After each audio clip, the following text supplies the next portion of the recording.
Resilient Events podcast. It's been a few days since we recorded, so we might be a little rusty, but we're both pros, so. You know, this is episode 10, we think. This is the 10th episode we recorded. Double digits. And high five to you, John. I can't wait to celebrate in person whenever we get a chance to celebrate in person. Yeah. But we fun. did a little intro on myself a couple episodes back.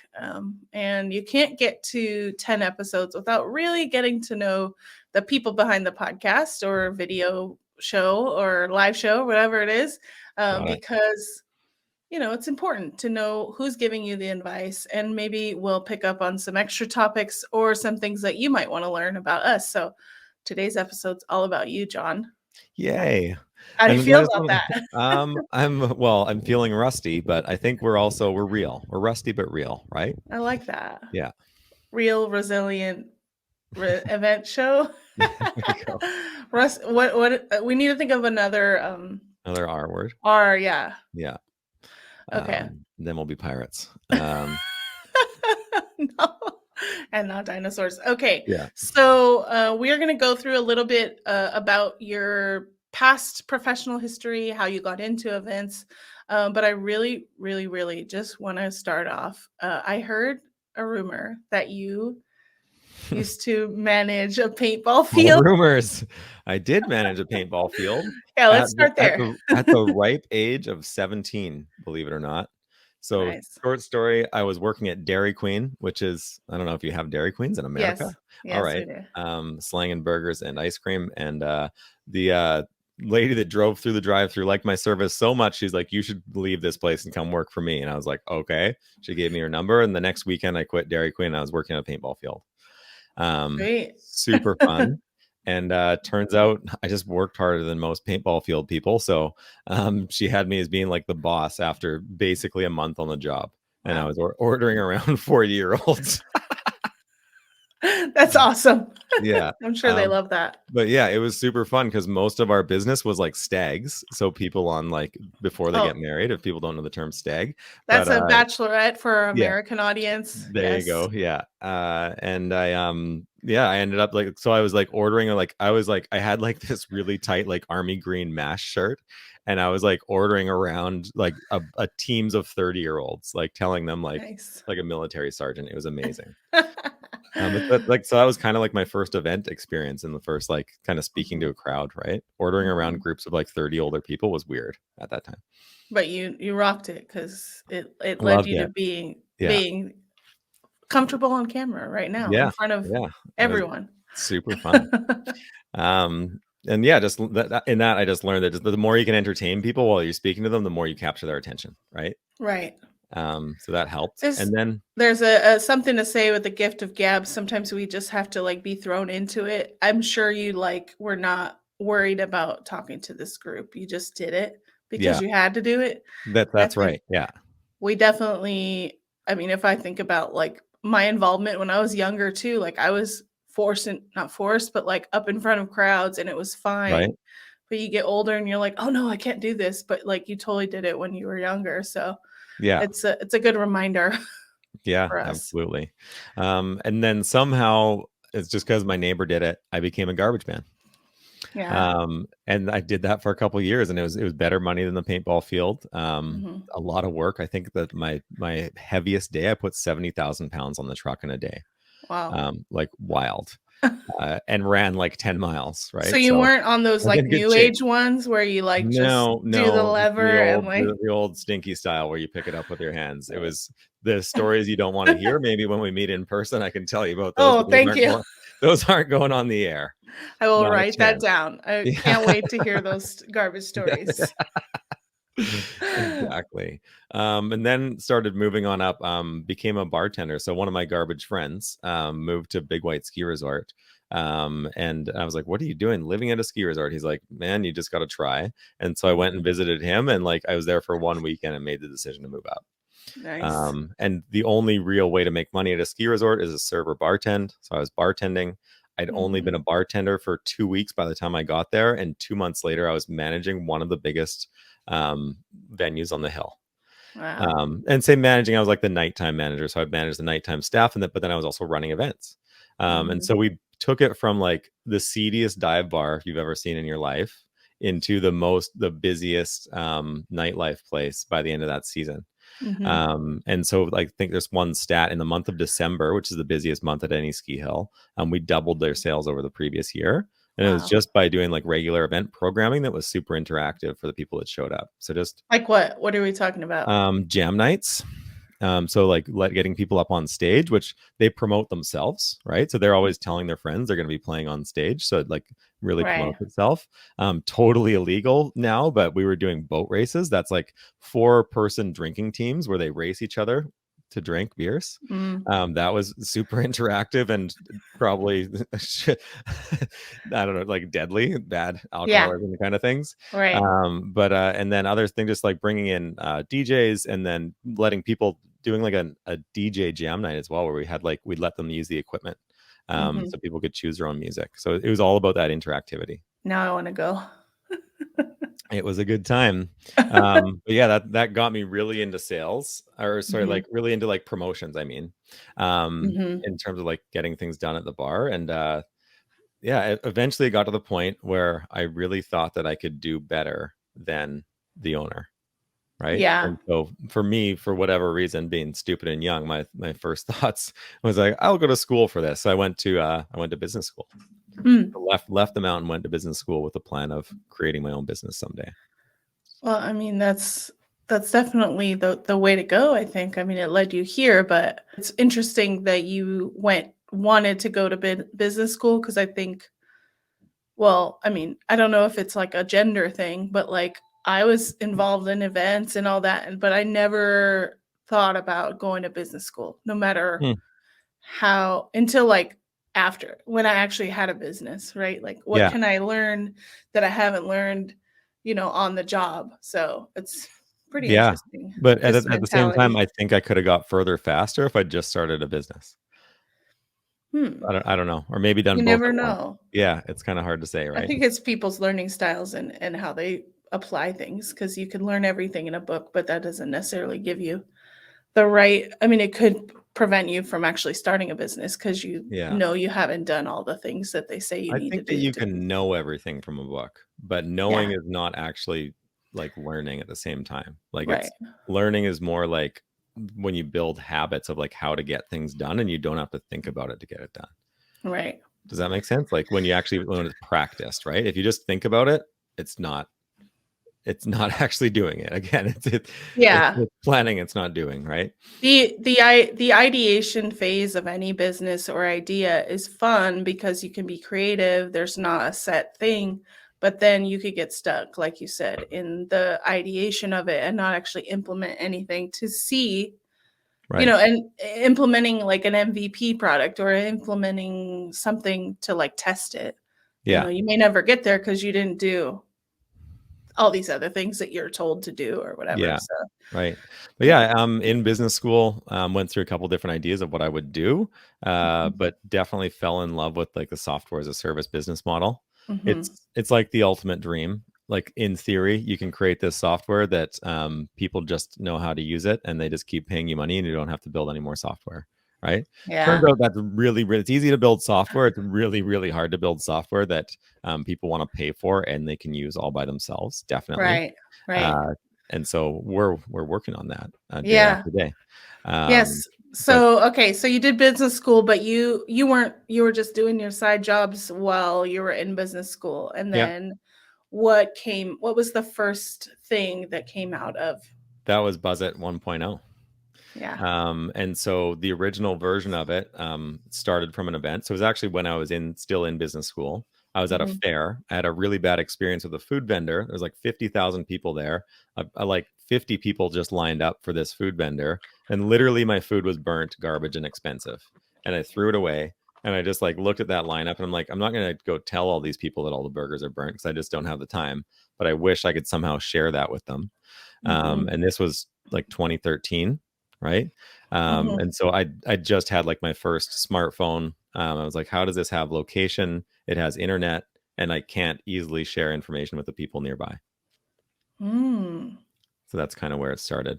Now, of That's course, there's like a million social mobile local apps coming out at that time. So right. a ton of people going in that direction, but it was definitely a problem that hadn't been solved. So Yeah, I don't think it's still solved because no, there's it's not, not. there's like which app do you get the communications out? And do you have to do them all just to get them out? Yeah. And then what is the messaging? Who's the audience? Stuff like that. Yeah. Yeah. Oh, wow. Yeah, it's not done yet, that's for sure. No. But it's tough. So we thought we had a great idea for it. Turns out the idea for it wasn't that great, but we built it anyways. So that was like big mistake number one, is just building before really knowing that it was going to work. But I have one of my best friends is an amazing computer programmer, and so Oh, we even had the better. idea and we had the capacity and we wanted to get started. And it eventually led somewhere, but it was a windy route, Yeah. right? But yeah, so that's kind of how that started. And then being in business school still, I was like, where can I use this regularly? Because like I can't just throw it at like fairs all the time. Mhm. And so I was like, man, the same technology that we built could be used in classrooms. So Mhm. basically what we built was an iPhone and Android app where you could write a message, press send, and everybody nearby would instantly be able to see that. Mm. They wouldn't necessarily get a notification, which would be insane if too many people posted things, but they'd at least be able to see it, right? Mhm. Um, and so if people were checking in, they'd be able to like just communicate with just the people around them. Like the And fly on the wall. yeah, exactly. Yeah, Okay, so yeah, like, what are other people saying? What's going on? What's the best if at the fair? What's the best vendor? yeah, Because you can't just look through a list and be like, "Oh, I want to go there." You have right. to go to each one to find out what's the best one, and yeah, Yeah, exactly. that's And cool. so it was fun to work on. And so we Yeah. turned it into, so it was also like a live chat. So once you like jumped on a thread, it was a live chat, right? Mhm. Um, and so I started being in school talking about this to people in class, and everybody's like, well, we could just use this in class. I was like, Yeah. yeah, we could. And that was really fun for a while. So Mhm. that took it from something that like we could get people to use it kind of regularly, right? Mhm. And so we had Right. a ton of fun with it. But it was tough because we're in university class, and professors not too excited about letting you pitch a chatting app to their students. They want their students to pay attention to them, not Yes. be like just texting each other the whole class, Right. right? So it Which was happens anyways, yeah, regardless if it you have does, an app or yeah. not. But it was tough to get like the buy-in. Like it was tough Yeah. to launch it, right? Because like Mhm. we'd have to, when a professor would let me in, it was Mhm. easy. Like I could just tell the class, it would take 2 minutes. People would download it, they'd use it, they'd think it was really fun, right? Mhm. But then trying to launch outside of the classroom, because I couldn't get in every classroom. Yeah. The tough thing was it had this like really high network effect barrier. So Mhm. people in the hallways, I'd be telling them, they'd be like, wow, that's awesome. They'd download it, but then they'd never end up using it, because if they went, there's like, 40,000 people at the university. If they go into a class where nobody else has used it, then it's useful for them, or not, it's useless for Mhm. them. Right. Mhm. And so that was like kind of the barrier for that classroom implementation of that. Mhm. Yeah. Huh. That's nice. Um, It's good feedback though from the Yeah, marketplace, exactly. So you know? we just kept testing and learning new places. Yeah. And then so we started going to a lot of events, like pitch events to Mhm. started out. And at those events, we got even higher download rates. And it turns out that the event organizers were like, hey, this could be an audience engagement tool. Yeah. Um, Hmm. and so we started getting some support from them, Mhm. we started getting like 2 times the regular event mobile app download rate, which honestly is awful. It's under 50% of people will download the mobile app for an event. I don't even know why some people try to use those. Like when less than 50% are using it and some people are paying hundreds of thousands of dollars, that's wild Yeah. to me. But so, Communication. It's yeah, communication. but so we were getting like almost like 70%, 80% download rates at Mhm. events. Mhm. But then, like as we were talking to people, just learning more, people, a lot of the other 30%, like why didn't you download it? It's just like they didn't have the space on their phone, or apps weren't cool anymore, or they thought they would just use it one time. They didn't want to download it, so we made a shift to the web. Mhm. Mhm. And when we did that, we got up to around 90% participation rates. Yeah, which I was mean, you're insane. right in terms of like space and like, oh, another app to download, another Got to notifications install to, it. yeah, And take right. data at the time was important, right? Yeah, and just people just didn't want one more app, right? Right. But yeah, so we made that shift to the web, and then all of a sudden we were at 90% participation rates. Mm-hmm. 5 months later, we had 3 local groups using it on a monthly basis, and just getting more and more usage over time.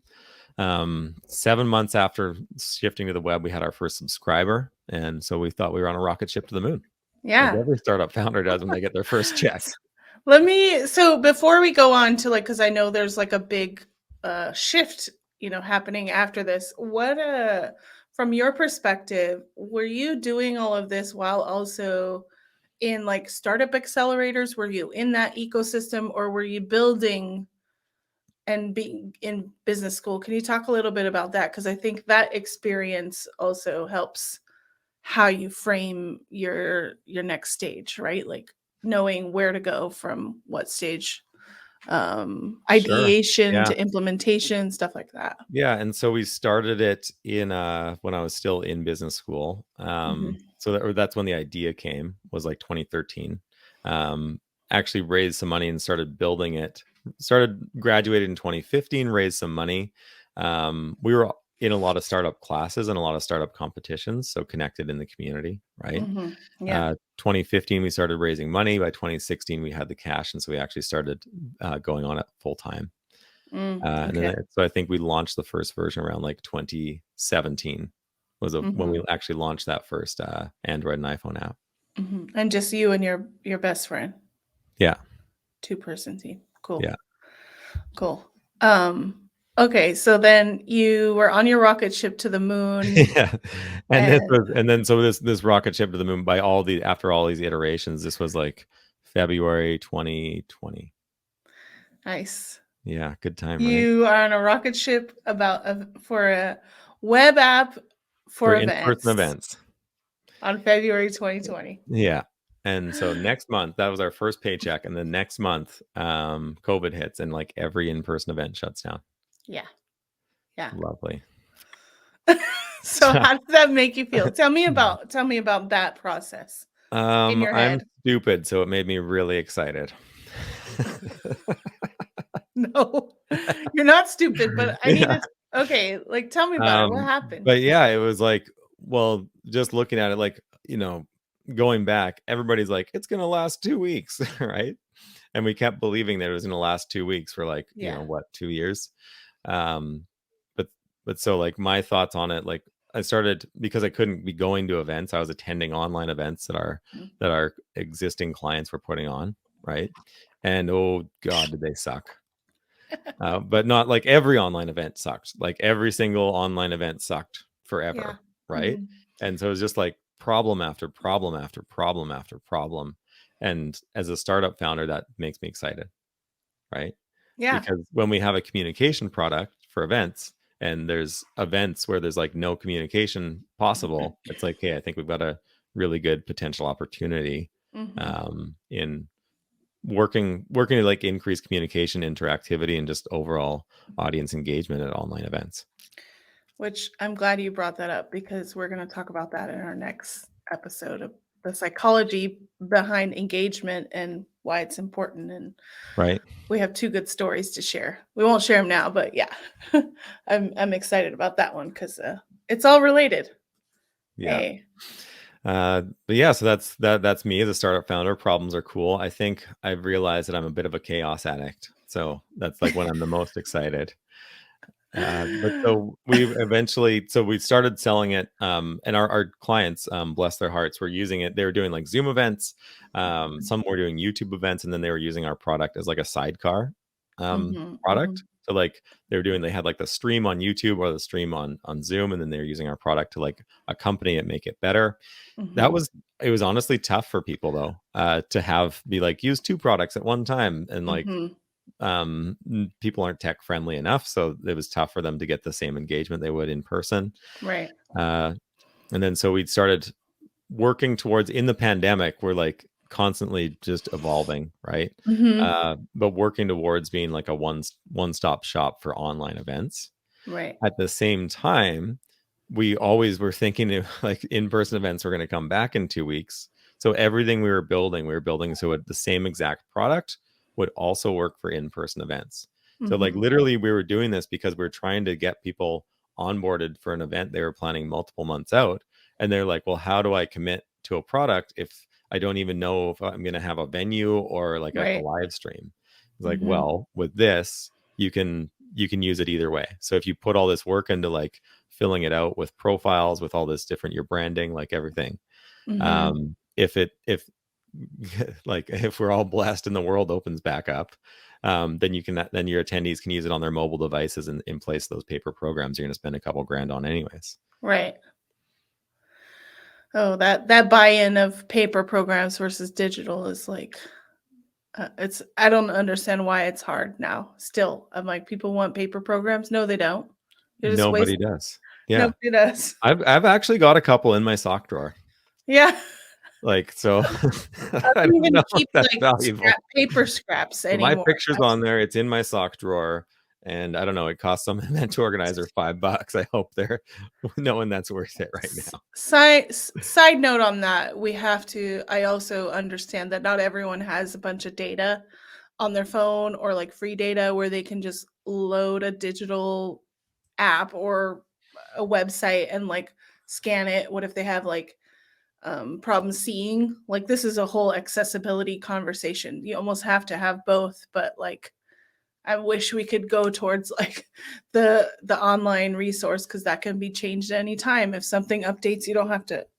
There's no Buzz It 1.0 that can like tell everyone like, hey, this session is running long, unless it's an app, unless you're investing, $10,000-$12,000 for a 2-day event that people don't use. So yeah.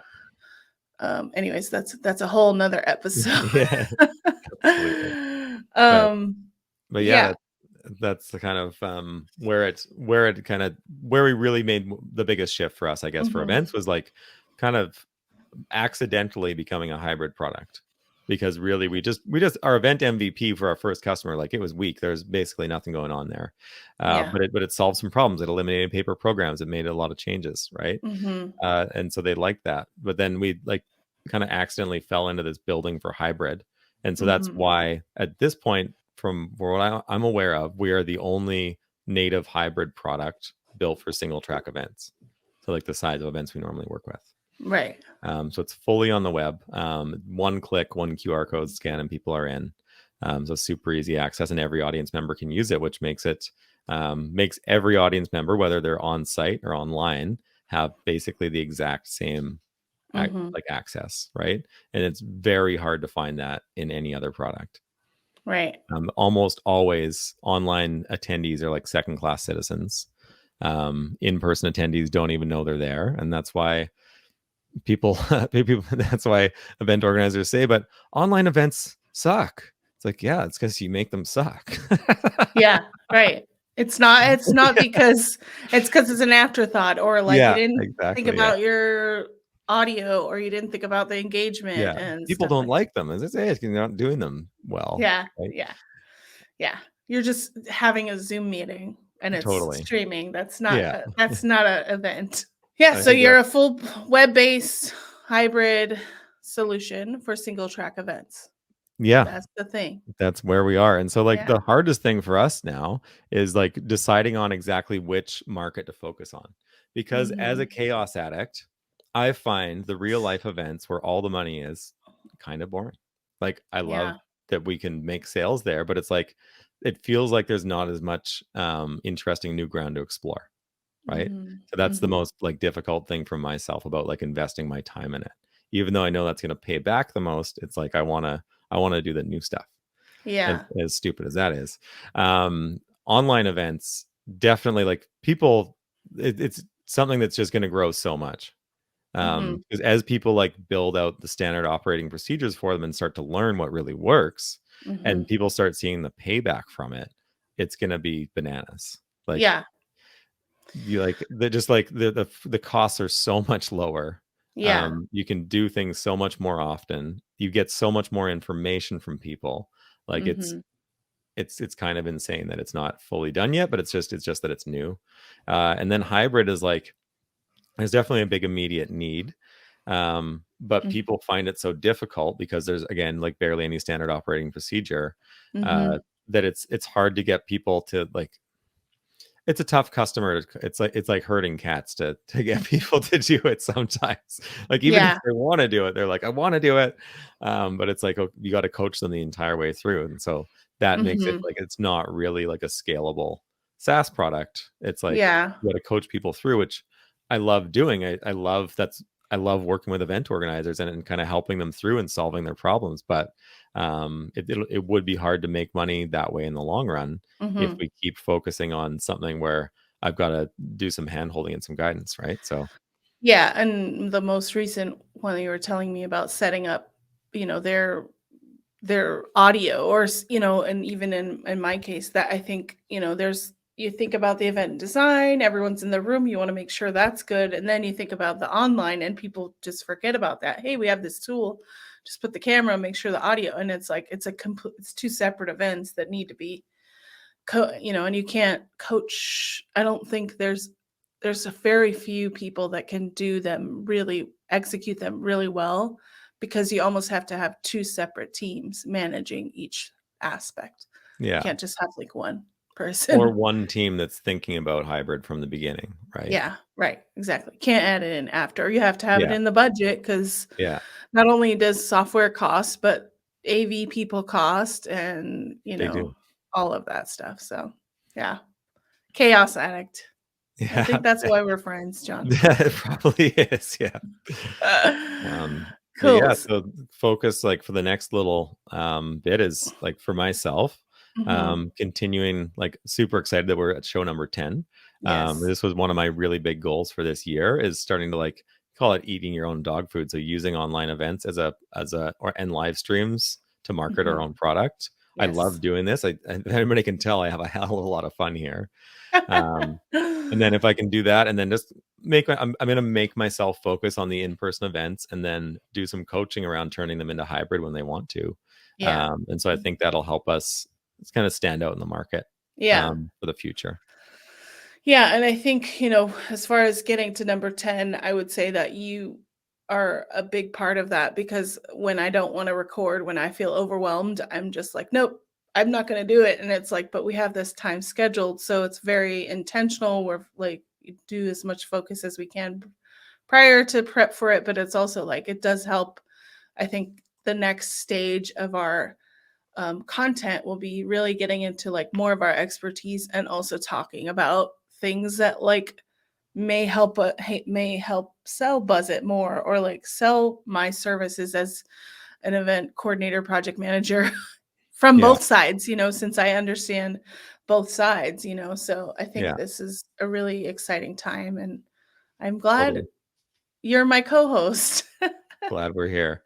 I guess, is that it for this episode? Or what's next episode? Yeah, we're going to talk. The next episode is the psychology of virtual engagement. So both myself and I think we've touched on this a little bit. And then you, John, if you haven't heard our past episodes, we'll get to talk a little bit about stories that we've heard, so you can see why we come to you with all of these resources and these solutions, because there's a story behind it. So we'll have a little bit of story time so that we can make sure that there's some actionable stuff that you can take from that to not redo it, and lessons learned. Because I think every event should have a lessons learned. And I think a lot of people just don't think about it.